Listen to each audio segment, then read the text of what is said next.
হাফেজে কোরআন কোরআন পড়তে পড়তে পশুতে পরিণত কেন হয়ে গেল? আল্লাহর কুদরত। এই স্টোরি অ্যাবাউট এ গার্ল। আসসালামু আলাইকুম প্রিয় দর্শক, আজকের এই ভিডিওটি প্রতিটি মুসলমানদের জন্য খুবই গুরুত্বপূর্ণ। তাই আপনি যদি একজন সত্যিকারের মুসলিম হয়ে থাকেন তাহলে এই ভিডিওটিতে লাইক দিয়ে চ্যানেলটিকে সাবস্ক্রাইব করুন। প্রিয় বন্ধুরা, একজন কুরআনে হাফেজা মেয়ে কুরআন তেলাওয়াত করতে করতে কিভাবে একটি পশুতে পরিণত হয়ে গেল, শেষ পর্যন্ত তার উপর মহান আল্লাহ পাক রব্বুল আলামিনের এমন কঠিন আযাব কেন এসেছিল? পবিত্র কুরআনুল কারীম তেলাওয়াত করার সময় সে কি এমন ভুল কাজ করেছিল? ঘটনাটি মূলত কি ঘটেছিল? বিস্তারিত জানার জন্য আমাদের এই ভিডিওটি শেষ পর্যন্ত দেখার অনুরোধ রইল, কারণ এই ভিডিওটিতে রয়েছে আমাদের জন্য চরম শিক্ষা ও সতর্কতা। বিশেষ করে মা ও বোনেরা দয়া করে প্লিজ মনোযোগ দিয়ে পুরো ঘটনাটি শুনুন। আর ভিডিওটি শুরু করার পূর্বে আসুন একটু আমরা দোয়া করি। হে আল্লাহ, আপনি আমাদের সবাইকে 5 ওয়াক্ত নামাজ পড়ার তৌফিক দান করুন, আমিন। যারা যারা চান আল্লাহ যেন আপনাদেরকেও 5 ওয়াক্ত নামাজ পড়ার তৌফিক দেয়, তারাও কমেন্ট বক্সে লিখুন আমিন।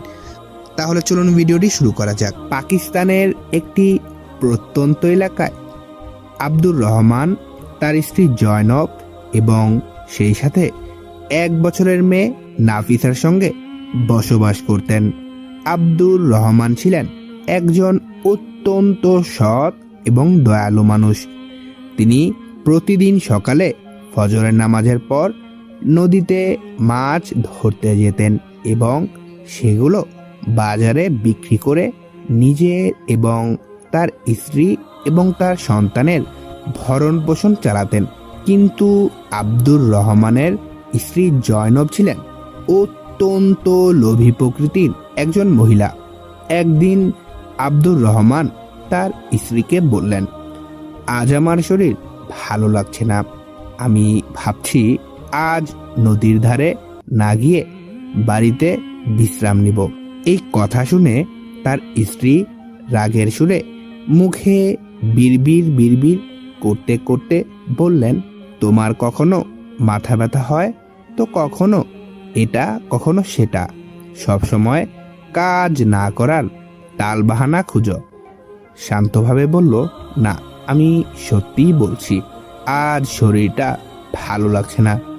কিন্তু তার স্ত্রী রাগান্বিত হয়ে চিৎকার করে বলল, আচ্ছা ঠিক আছে, তুমি যেও না, তাহলে আমিও আজ কোনো কাজ করব না, শুধু বিশ্রামই নিব। তার স্বামী নরম করে বলল, আচ্ছা ঠিক আছে, তুমি রাগ করিও না প্রিয়তমা, আমি কাজের জন্য চলে যাচ্ছি। আব্দুর রহমান নদীতে মাছ ধরার জন্য জাল ফেলল, কিন্তু যখন সে জাল টানতে গেল তখন হঠাৎ তার চোখ পড়ল সামনে ভাসমান একটি ঝুড়ির দিকে। সে ভালো করে তাকিয়ে দেখল ঝুড়ির ভিতর একটি শিশু। আব্দুর রহমান অবাক হয়ে গেল। সে দ্রুত ঝুড়িটা, বন্ধুরা এখনো যারা ভিডিওটিতে লাইক দেননি, আপনি যদি পবিত্র কুরআনকে ভালোবাসি থাকেন তাহলে এই ভিডিওটিতে লাইক দিয়ে চ্যানেলটিকে সাবস্ক্রাইব করুন। ঝুড়ির ভিতর একটি শিশু। আব্দুর রহমান এই দৃশ্য দেখে অবাক হয়ে গেল। সে অতি দ্রুততার সহিত ঝুড়িটা নদী থেকে তুলে নিল এবং চারপাশে তাকিয়ে দেখল এই বাচ্চাকে এখানে কে রেখে গেল, কে এমন নিষ্ঠুর হতে পারে। কিন্তু নদীর আশেপাশে কাউকেই দেখা গেল না। কিছুক্ষণ ভাবার পর সে সিদ্ধান্ত নিল, আমি এই শিশুটিকে বাড়িতে নিয়ে যাব, না হলে ও এখানেই মরে যাবে। শিশুটি জোরে জোরে কাঁদতেছিল। আব্দুর রহমান তাড়াতাড়ি বাড়ির দিকে রওনা দিল। বাড়িতে পৌঁছে সে উচ্ছ্বাসের সাথে বলল, জয়নব, তাড়াতাড়ি দেখো আমি কি এনেছি। শিশুটির কান্নার শব্দ শুনে জয়নব বিরক্ত হলো। অতঃপর বিরক্ত হয়ে বলল, এটা কোথা থেকে তুমি তুলে এনেছো? কি দরকার ছিল? এত হইচই কেন করছো? তার উপর এত তাড়াতাড়ি বাড়িতেই বা চলে কেন আসলে? তুমি বাজারেই বা কখন যাবে? টাকা নিয়ে কখন আসবে? আব্দুর রহমান অসন্তুষ্ট স্বরে বলল, তোমার তো শুধু সবসময় টাকারই চিন্তা। একবার তো এই নিষ্পাপ শিশুটার দিকে তাকাও। কি জানি কে যেন এত নিষ্ঠুর মানুষ, যার কারণে সে এতটুকু বাচ্চাটাকে ঝুড়িতে ভরে নদীতে ফেলে গিয়েছে। জয়নব রাগান্বিত স্বরে বলল, যার বাচ্চা সে যদি ফেলে দিয়ে যায় তাহলে তুমি ওকে তুলে আনলে কেন? আব্দুর রহমান এতে হতভম্ব হয়ে গেল, অতঃপর অবাক হয়ে গেল। এরপর বলল, তুমি এ কেমন কথা বলছো জয়নব? আমিও কি এই নিষ্পাপ শিশুটাকে নদীতে ফেলে রেখে আসতাম যাতে সে মাছের খাবার হয়ে যায়? জয়নব ঠোঁট বাঁকা করে বিরক্ত হয়ে বলল, হ্যাঁ, মাছ খাক আর বন্য জানোয়ার খাক, আমি এই ঝামেলা আমার ঘরে রাখবো না। এই কথা শুনে আব্দুর রহমান রাগে ফেটে পড়ল, তার চোখ রক্তবর্ণ হয়ে গেল। আব্দুর রহমান রাগান্বিত স্বরে বলল, এবার যথেষ্ট হয়েছে, আমি আর তোমার কোনো কথাই শুনবো না। তুমি যা খুশি করেছ, এবার আমার কথা শুনবে। এই শিশুটি এখন থেকে আমাদের বাড়িতেই থাকবে। নাফিসার মতোই আমরা ওকে বড় করব। এ বিষয়ে আর কোনো কথা হবে না। জয়নব প্রথমবার তার স্বামীকে এত রেগে যেতে দেখল। সে অত্যন্ত ভয় পেয়ে গেল। চুপচাপ শিশুটিকে বাড়িতে রাখার জন্য রাজি হয়ে গেল। আব্দুর রহমান আদর করে শিশুটির নাম রাখল ফাতিমা। সময়ের সঙ্গে সঙ্গে নাফিসা ও ফাতিমা ধীরে ধীরে বড় হয়ে উঠল। একদিন ফাতিমা আব্দুর রহমানের কাছে গিয়ে বলল, আব্বুজান, আমি কি আপনার সঙ্গে নদীতে মাছ ধরতে যেতে পারি?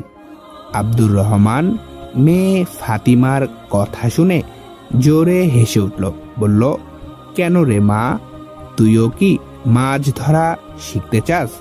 ফাতিমা অত্যন্ত খুশি হয়ে বলল, জি আব্বুজান, আমি আপনার মতো মৎস্যজীবী হতে চাই। আব্দুর রহমান আদর করে বলল, প্রিয় বেটি, তুই এখনো অনেক ছোট। আপাতত তোর বোন নাফিসার সঙ্গে খেল। যখন বড় হয়ে যাবি মা তুই, তখন আমার সাথে যাইস। ঠিক তখনই জয়নব এসে বলল, যদিও এতই যেতে চায় তাহলে ওকে নিয়ে যাও, এতে তোমার কাজও অতি দ্রুত তাড়াতাড়ি শেষ হয়ে যাবে, তাই না? আব্দুর রহমান স্ত্রীকে কড়া গলায় বলল, নাফিসা আর ফাতিমাকে যদি কোনো কাজ শেখানোর দরকারি হয় তা আমি নিজেই শেখাবো, তোমার কোনো চিন্তা করার দরকার নেই।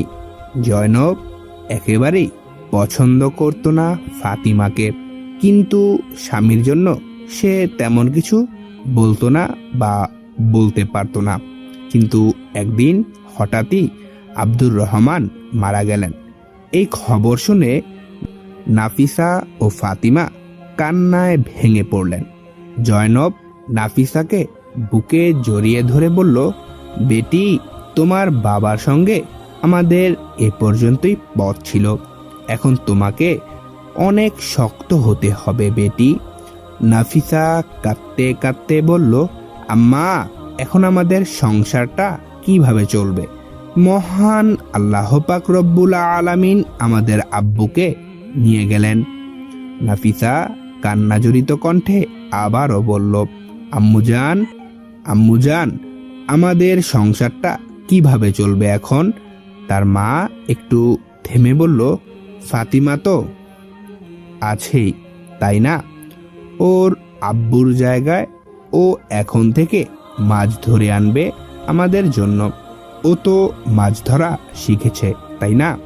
এই কথাটা শুনে ফাতিমার চোখ থেকে টপ টপ টপ টপ করে অশ্রু গড়িয়ে পড়ল।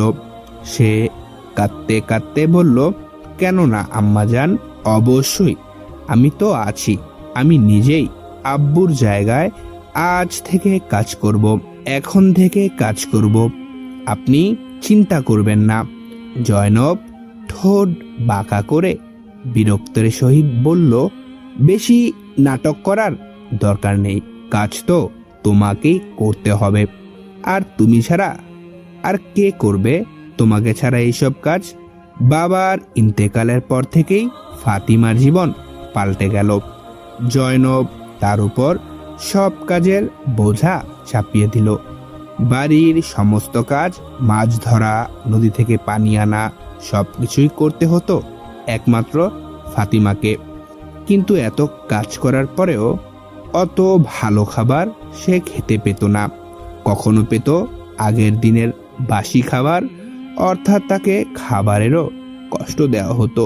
একদিন যখন ফাতিমা নদী থেকে পানি আনতে গিয়েছিল, সে একা বসে তার বাবাকে মনে করে ফুপিয়ে ফুপিয়ে কাঁদতে লাগলো।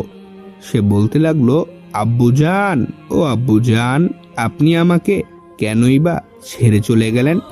আমি আপনাকে খুবই মনে করি। আজ বুঝতে পারছি এই ঘরে একমাত্র আপনি আমাকে ভালোবাসতেন। আপনি চলে যাওয়ার পর আম্মা আমাকে ঠিকমতো খাবারও দেয় না। আমি প্রতিদিন নামাজ পড়ে মহান আল্লাহ পাক রব্বুল আলামিনের কাছে দোয়া করি যেন আপনি ফিরে আসেন। কিন্তু কি করব, কেউ তো আমার কথা শুনতেছে না। মহান আল্লাহ সুবহানাহু ওয়া তাআলা আমাকে কোনো পথ দেখান, কিন্তু কোথাও থেকে কোনো উত্তর এলো না। সে কাঁদতে কাঁদতে ধীরে ধীরে বাড়ির দিকে হাঁটতে লাগলো। যেই সে বাড়িতে পা দিল, তার মা তেড়ে এসে চিৎকার করে বলল, আহা, অবশেষে ফিরে এসেছিস। এক কলসি পানি আনতে তোর এত বেশি সময় কেন লাগে? ফাতিমা চোখ মুছতে মুছতে বলল, আম্মাজান, আম্মাজান, কলসিগুলো ভারী হয়, তাই আমি ধীরে ধীরে আসছিলাম যাতে পানি না পড়ে যায়। জয়নব বিরক্ত হয়ে বলল, উফ, চুপ কর তো, কোনো কাজই তুমি ঠিক মতো করতে পারো না, উল্টা তো এত খাবার গিলো। ফাতিমা তখন কাঁদতে কাঁদতে বলল, আম্মা, খাবার? আপনি তো আমাকে পেট ভরে খাবারই দেন না, সব সময় বাসি খাবার খেতে হয়। বন্ধুরা, এখনো যারা ভিডিওটিতে লাইক দেননি, আপনি যদি মুসলিম হয়ে থাকেন তাহলে পবিত্র কুরআন মাজিদকে ভালোবেসে এই ভিডিওটিতে লাইক দিয়ে চ্যানেলটিকে সাবস্ক্রাইব করুন। এই কথাটা শোনার পর জয়নব রেগে মেগে লাল হয়ে গেলেন। জয়নব রাগে গর্জে উঠল আর বলতে লাগলো, কিরে মুখপুরা, তুই আমার সামনে মুখ চালাচ্ছিস? আজ তোকে এমন শিক্ষা দিব যা তুই সারা জিন্দেগিতেও ভুলতে পারবি না, সারা জীবন মনে রাখবি। এরপর সে ফাতিমাকে বেধড়ক মারতে লাগলো। মারতে মারতে এতটা বেশি পিটালো যে ফাতিমার কপাল ফেটে গেল। এক পাশে বসে এসব দেখে নাফিসা মিটিমিটি হাসতে লাগলো।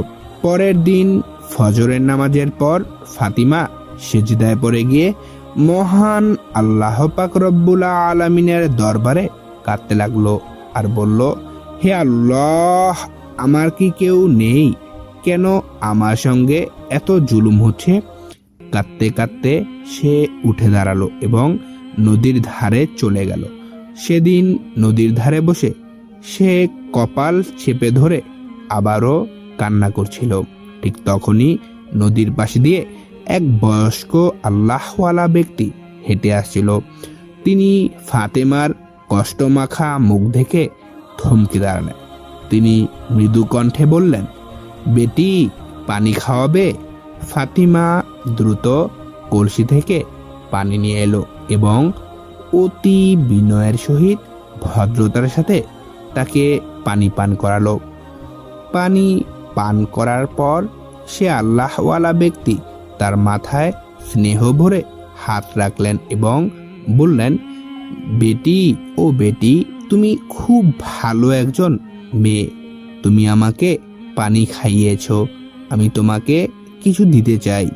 ফাতিমা মাথা নিচু করে বলল, না বাবা, আমি কিছুই চাই না। অতঃপর সেই আল্লাহওয়ালা বৃদ্ধ অবাক হয়ে গেলেন। অতঃপর তিনি জিজ্ঞেস করলেন, কেন বেটি, তোমার কি কোনো জিনিসের দরকার নেই? চোখের পানি মুছে বলল, আমার আব্বুজান আমাকে শিখিয়ে গেছেন, কাউকে সাহায্য করলে কোনো লোভ করা উচিত নয়। এই কথা শুনে বৃদ্ধ ব্যক্তি মুগ্ধ হয়ে গেলেন। কিন্তু এরপরই তার চোখ পড়ল ফাতিমার কপালে। সেখানে দেখল কপালখানা ফেটে রয়েছে। তিনি উদ্বিগ্ন হয়ে বললেন, বেটি, তোমার মাথায় এত রক্ত কেন? কি হয়েছে তোমার? এই কথা শুনে ফাতিমা আর নিজেকে সামলাতে পারল না। সে হাউমাউ করে কেঁদে ফেলল এবং নিজের দুঃখের সব কথা আল্লাহওয়ালা ব্যক্তিকে খুলে বলল। সব শুনে বৃদ্ধ ব্যক্তির চোখেও জল চলে আসলো। তিনি বললেন, বেটি, চিন্তা করো না, মহান আল্লাহ পাক রব্বুল আলামিন সবসময় তার নেক বান্দা বান্দীদের সঙ্গে থাকেন। আমি নদীর পাশের ছোট্ট কুঁড়ে ঘরটায় থাকি। তোমার ওপর এত জুলুম হচ্ছে দেখে আমার খুব বেশি কষ্ট হচ্ছে। অতঃপর সেই আল্লাহওয়ালা সে বুজুর্গ ফাতিমার দিকে মায়া ভরা চোখে তাকিয়ে বললেন, বেটি, আমি তোমার জন্য মন ভরে দোয়া করলাম। আজ থেকে যদি তোমার চোখে কেউ পানি আনে, কান্না আনে, তোমাকে যদি কষ্ট দেয়, তোমাকে যদি দুঃখ দেয়, তাহলে তার কণ্ঠ থেকে শুধু শুকুরের ডাকই বের হবে। আর মহান আল্লাহ পাক রব্বুল আলামিন তোমার কণ্ঠে এমন এক তাসির দান করবেন যে তুমি যখনই পবিত্র কুরআন মাজিদ তিলাওয়াত করবে, তোমার কণ্ঠ শুনে মানুষজনেরা তাদের সব দুঃখ কষ্ট ভুলে যাবে। এই কথা বলে সেই আল্লাহওয়ালা ব্যক্তি তার পথে রওনা দিলেন।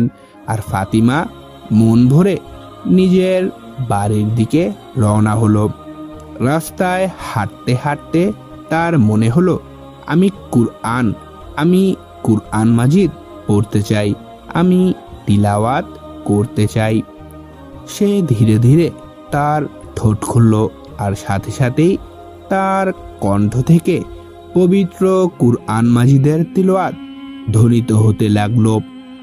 ফাতিমা নিজেই তার কণ্ঠ শুনে অবাক হয়ে গেল। চারপাশের পাখিরা স্তব্ধ হয়ে গেল। সব প্রাণী, সব গাছপালা যেন তার তিলাওয়াতে মোহিত হয়ে গেল। সবাই যেন তার দুঃখ ভুলে গেল। বাড়িতে ফেরার পর ফাতেমার মা চিৎকার করে উঠল, এই তো এলে তুমি, এত দেরি কেন করলে তুমি? কিন্তু আজ ফাতিমা রেগে গেল না, বরং হাসতে হাসতে বলল, আম্মাজান, আজ নদীর ধারে এক আল্লাহওয়ালা বুজুর্গের সাথে দেখা হয়েছিল। তিনি এত নেককার মানুষ যে যদি মাটিতে হাত রাখেন সেটাও সোনা হয়ে যায়। তার মা বিরক্ত হয়ে বলল, এসব বাজে কথা বলে আমার সময় নষ্ট করো না, যাও গিয়ে বাড়ির সব কাজ সম্পন্ন করো। দেখছো না পুরো ঘর নোংরা পড়ে আছে? ফাতিমা চুপচাপ রান্নাঘরে গেল, থালাবাটি ধোয়া শুরু করলো। হঠাৎ করে তার হাত ফসকে একটা কাচের গ্লাস নিচে পড়ে ভেঙে গেল। এটা দেখে পাশে দাঁড়িয়ে থাকা নাফিসা চিৎকার করে উঠল আর বলল, হতভাগী, কি করলি তুই? কথা শেষ হবার আগে সে ঝাঁপিয়ে পড়ে ফাতিমার গালে সজোরে চর বসিয়ে দিল। ফাতিমার চোখ থেকে পানি গড়িয়ে পড়তে লাগলো। ঠিক তখন একটি ভয়ঙ্কর ঘটনা ঘটে গেল। নাফিসা কিছু বলতে গেলে ঠিক তখনই তার মুখ থেকে মানুষের স্বর বের হলো না, বরং শুকুরের আওয়াজ বের হলো। নাফিসা ভয়ে আতঙ্কে নিজের মুখ চেপে ধরল। অতঃপর তার মা দৌড়ে এলো ঘটনাস্থলে। এরপর বলতে লাগলো, হ্যাঁ আল্লাহ, এ কি হয়ে গেল? সে ভয়ে কাঁপতে কাঁপতে ফাতিমার দিকে তাকিয়ে বলল, তুই কি করেছিস আমার মেয়ের সাথে? কেন ওর গলা থেকে এরকম আওয়াজ বের হচ্ছে? ফাতিমা অতি শান্ত স্বরে বলল, আম্মাজান, আজ নদীর ধারে যে আল্লাহওয়ালা বুজুর্গের সাথে দেখা হয়েছিল, তিনি তো দোয়া করেছিলেন। তিনি বলেছিলেন যে যদি আমাকে কেউ কষ্ট দেয়, আমার চোখে পানি আনে, তাহলে তার গলা থেকে শূকরের আওয়াজই বের হবে। এই কথা শুনে তার মা তো হতভম্ব হয়ে গেল, অবাক হয়ে গেল, ভয়ে কাঁপতে লাগলো। কিন্তু তার স্বভাব এত সহজে বদলানোর ছিল না। সে এবার ফাতিমাকে মারল না, তবে তাকে বাড়ি থেকে বের করে দিল। ফাতিমা বাইরে চলে এলো, অতঃপর একটি গাছের নিচে শুয়ে পড়ল এবং কাঁদতে কাঁদতে পবিত্র কুরআনুল কারীম তেলাওয়াত করতে লাগলো। যেই সে কুরআনুল কারীম পড়তে শুরু করলো, পবিত্র কুরআন মাজিদ পড়তে শুরু করলো, অমনি তার সব দুঃখ কষ্ট যেন দূর হয়ে গেল। তার শরীরের কণ্ঠস্বর বাতাসে ভেসে যেতে যেতে এক রাজপুত্রের কানে গিয়ে পৌঁছালো। রাজপুত্র সেই মধুর কণ্ঠ শুনে বিমোহিত হয়ে গেল। সে ফাতেমার পেছন পেছন তার বাড়ি পর্যন্ত চলে এলো। এদিকে ফাতিমার মা তার বাড়ির ভেতরে নিয়ে গেল, তাকে বাড়ির ভেতরে নিয়ে গেল। কিছুক্ষণ পর রাজপুত্র ফাতিমার দরজায় কড়া নাড়ল। দরজা খুলে ফাতিমার মা বেরিয়ে এলেন। রাজপুত্রকে জিজ্ঞেস করলো, এখানে কে ছিল যে এত সুন্দর কণ্ঠে পবিত্র কুরআন মাজিদ তেলাওয়াত করলো? আমি সেই সুরের আকর্ষণে এখানে ছুটে এসেছি। আমি তার কণ্ঠের প্রেমে পড়ে গিয়েছি। বন্ধুরা, এখনো যারা ভিডিওটিতে লাইক দেননি, আপনি যদি সত্যিকারের মুসলিম হন তাহলে পবিত্র কুরআন মাজিদকে ভালোবেসে এই ভিডিওটিতে লাইক দিয়ে চ্যানেলটিকে সাবস্ক্রাইব করুন। রাজপুত্রের কথা শুনে ফাতিমার মা জয়নব বলল, এটা আমার মেয়ে নাফিসার কণ্ঠস্বর। মহান আল্লাহ সুবহানাহু ওয়া তাআলা তাকে অপূর্ব সুরের বরকত দিয়েছেন। এই কথা শোনার পর রাজপুত্র বলল, এই কথা শোনার পর রাজপুত্র বলল, আমি আপনার মেয়েকে বিবাহ করিতে চাই। যা বলবেন তাই করব। ধন সম্পদের কোনো অভাব হবে না। শুধু আপনার মেয়েকে আমার জীবনসঙ্গী করে দেন। জয়নব রাজি হয়ে গেলেন, কিন্তু আসল সত্য হলো নাফিসার কণ্ঠস্বর আসলে খুবই কর্কশ, যেন শূকরের ডাক। বিয়ের দিন যত এগিয়ে আসতেছিল ততই ভয় বাড়তেছিল। অবশেষে রাজপুত্রের বাবা এসে বললেন, আমি তোমার মেয়ের কণ্ঠস্বর শুনতে চাই। এই কথা শুনে জয়নব আর নাফিসা আতঙ্কে কেঁপে উঠল। আজই তাদের মিথ্যার পর্দা ফাঁস হতে চলেছে। রাজপুত্রের বাবার কথা শুনে নাফিসা ভয়ে কেঁদে ফেলল। তারপর সে একটা কাগজে সব সত্য লিখে বলল। মামের এত বড় প্রতারণা দেখে সবাই হতভম্ব হয়ে গেল। সঙ্গে সঙ্গেই তাদেরকে গ্রেপ্তার করা হলো। এই দৃশ্য ফাতেমা দাঁড়িয়ে দাঁড়িয়ে দেখছিল। সে ছুটে এসে রাজপুত্রের বাবার পায়ে পড়ে গেল। সে কাঁদতে কাঁদতে বলল, আমার মা আর বোনের হয়ে ক্ষমা চেয়ে নিচ্ছি। দয়া করে আমাদের ক্ষমা করুন। যদি শাস্তি দিতেই হয় তাহলে আমাকে দিন। আপনারা যা দেখলেন এই সমস্ত ঘটনার জন্য আমি নিজেই দায়ী, কারণ পবিত্র কুরআন মাজিদের তেলাওয়াত আর কেউই করছিল না, আমি নিজেই করছিলাম। শাহজাদা যখন আমার কণ্ঠস্বর শুনল তখন সে মুগ্ধ হয়ে গেল, কিন্তু যখন সে আমার বোনকে দেখত সে শুধু মুখ ফিরিয়ে নিত, আর আমি অন্যদিকে দাঁড়িয়ে আমার সুরেলা কণ্ঠে মহান আল্লাহ পাক রব্বুল আলামিনের কালাম তেলাওয়াত করতাম। বাদশাহ তখন বললেন, যদি সত্যি এটা হয় তবে আজ এক্ষুনি সকলের সামনে তুমি পবিত্র কুরআন মাজিদ থেকে তিলাওয়াত করবে। যেইমাত্র সে পবিত্র কুরআনুল কারীম পড়তে শুরু করলো, সবার রাগ নিমিষেই ঠান্ডা হয়ে গেল। সবাই মুগ্ধ হয়ে তার কুরআন মাজিদ পড়া শোনার জন্য মনোযোগ দিল। পবিত্র কুরআন তিলাওয়াত শেষ হওয়ার পর শাহজাদার বাবা বাদশাহ ঘোষণা করলেন, আমি সবাইকে এক শর্তে ক্ষমা করতে রাজি, যদি তোমরা তোমাদের মেয়ে ফাতিমার বিয়ে আমার একমাত্র শাহজাদার সঙ্গে দাও। ফাতিমার মা কেঁদে ফেললেন। তিনি তার মেয়ের সামনে হাত জোর করে বলতে লাগলেন, বেটি ও বেটি, আমাকে আর তোমার বোনকেও মাফ করে দাও। আমরা তোমার উপর অনেক জুলুম করেছি, অনেক অন্যায় অত্যাচার করেছি, কিন্তু আজ তুমি আমাদের জীবন বাঁচিয়েছ। আমাদের জন্য দয়া করে এই বিয়ে, আমাদের জন্য হলেও দয়া করে এই বিয়ের জন্য হ্যাঁ বলে দাও। ফাতিমা তার মাকে ক্ষমা করলো, তার বোনকেও ক্ষমা করলো, প্রতিষ্ঠা করলো ক্ষমার এক মহৎ উদারতা, ক্ষমার এক মহান দৃষ্টান্ত। এরপর ফাতিমা শাহজাদার সাথে নিজের বিয়ের সম্মতি দিল। অতঃপর তাদের বিয়ে সম্পন্ন হয়ে গেল। ফাতিমা পেল এক অপূর্ব সুখী সংসার, যেখানে সে রাজকন্যার মতো জীবনযাপন করতে লাগলো, জীবনকে অতিবাহিত করতে লাগলো। তার চারপাশে সর্বদা চাকর চাকরানি ঘুরপাক খেত। ডিয়ার ভিউয়ার্স, দেখলেন তো মহান আল্লাহ পাক রব্বুল আলামিনের কালামে কত বরকত আছে। পবিত্র কুরআন মাজিদ এমন এক জিনিস যা মানুষকে তার সমস্ত দুঃখ কষ্ট ভুলিয়ে দিতে সক্ষম।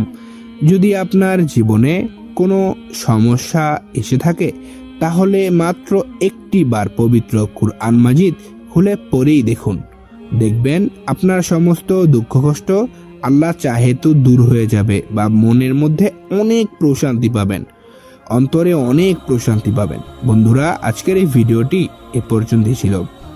সম্মানিত দর্শক, এই ভিডিওটা আমি অনলাইনে পেয়েছি। এই ঘটনার সত্যতা নিয়ে সন্দিহান হলেও এই ঘটনা থেকে রয়েছে আমাদের প্রত্যেক মা বোনদের জন্য শিক্ষা। তাই আমি আপনাদের সাথে শিক্ষার উদ্দেশ্যে ভিডিওটি শেয়ার করলাম। আশা করি আপনারা সকলেই বিষয়টি ক্লিয়ারলি বুঝতে পেরেছেন। তো বন্ধুরা, আজকের ভিডিওটি এখানেই শেষ করতে হচ্ছে। ভিডিওটি যদি আপনাদের ভালো লেগে থাকে তাহলে দয়া করে এই ভিডিওটিতে এখন একটি লাইক করে দিন এবং চ্যানেলটিকে সাবস্ক্রাইব করে দিন।